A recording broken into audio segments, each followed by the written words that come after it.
Shalom Aleichem Rabotai. We are continuing Mishnah Yomi in the 4th chapter of Shekalim, Mishnah Vav. Hamakdish nechosov. Somebody consecrates, donates his property to the temple. Hayubem devarim ra'uyim lekarbonot tzibur. And among his possessions are items that are fitting to become a public offering. For instance, the Mepharshim say he has ketoris, or he has some of the ingredients, some of the spices that were used to make the ketoris. So how does the temple make use of these items? Yidnatnu le'umnin bescharan. They should give these items themselves to the workers, the craftsmen who make the spice, as their wages. Divrei Rabbi Akiva. That's according to Rabbi Akiva. Now, recall yesterday in Mishnah Hey, there was a bit more of an involved procedure to recycle last year's ketoret, which was the ideal thing to do, to bring the ketoret from the current year's budget, as we explained yesterday. Rabbi Akiva has a shortcut. Now, the reason he allows this is because Rabbi Akiva holds that work can have a direct financial equivalent to deconsecrate holy items. So if you have a holy item that's been given to the temple, or it belongs to the temple, to Bedek Abayas, they could give it directly to the workers who are working on behalf of the temple, and it becomes chulin, it becomes deconsecrated as a result. Amrlo ben Azai. Ben Azai says back to Bekiva, Eina hiamida. That's not how it works. Now, what Ben Azai is going to say is you have to do the procedure that we saw yesterday in Mishnah Hey to deconsecrate these donated kodshim items and use them. Elamafrishin mehen schara umnin. What if you have to separate money to pay the workers? Umechololin otan ol hamat umnin. And these spices, these items you want to deconsecrate, become deconsecrated in exchange, in direct exchange for that money that you've given to the workers. Then you can give the deconsecrated items to the workers as their wage.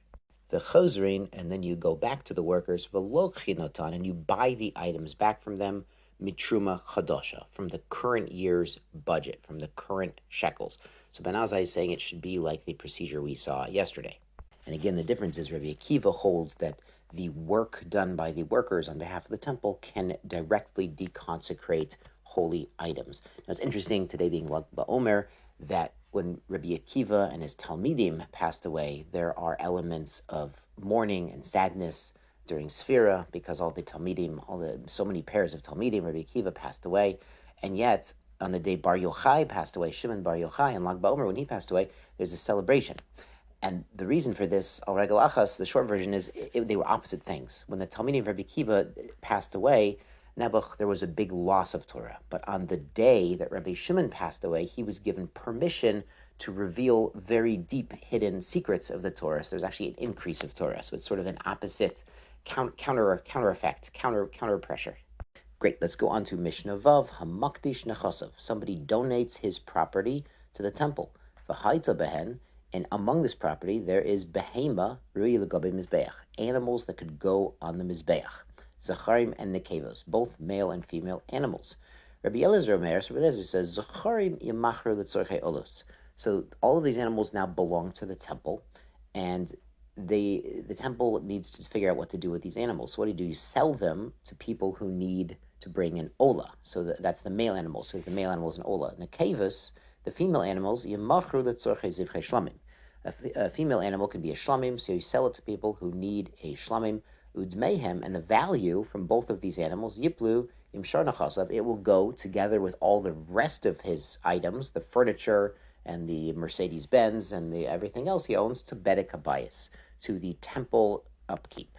Rabbi Yeshua Omer, now Rabbi Yeshua disagrees, says zacharim atzman, the male animals themselves, Yikravu olot, they should go up on the mizbeach. Rabbi Yeshua says when somebody donates all of his things to the temple, he intends for items that can go on the mizbeach to go on the mizbeach. That's the best use of them.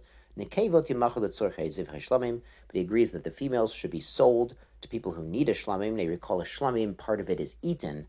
So if somebody's donating it to the temple, the animal should become a korban ola, not a shlamim, because someone else is partaking the shlamim. But when you sell the females to bring shlamim, to people who need a shlamim, then you can use that money to buy more olot and bring those instead. And everything else, the Mercedes-Benz, goes to the mansion, it all goes to the temple upkeep. Now it's interesting, you're not supposed to donate more than 20% of your wealth when to tzedakah, because you don't want to become impoverished. This is a chazal, it's a gemara. So what's going on here is perhaps it's different to donate to the temple, because the temple is the source of all life and bracha. And some of Farshim have heard say perhaps it's different when he's passing away. I mean, if he's alive, then we're worried he gives away all his money and becomes a pauper. But if he's passing away to the next world, can't take anything with him, can't take the Mercedes-Benz with him, so he might as well go to the temple. Mishnah goes on, Rabbi Akiva Omer. Rabbi Akiva says, Roe ani et divrei Rabbi Eliezer, mid-divrei Rabbi Yeshua. He says, I prefer the opinion of Rabbi Eliezer. Why? Rabbi Eliezer hishvet midotov. He makes everything equal. Everything goes to Bedek Habayit. He sells the animals, and they go to Bedek Habayit. The animals become karbanot because somebody bought them. Rabbi Yeshua cholak. Rabbi Yeshua says the males become olot, and the females have to be sold, and the money becomes an olah. Rav Papayas adds shemati k'divrei shneim. He says, I heard like both of them. I heard they're both right.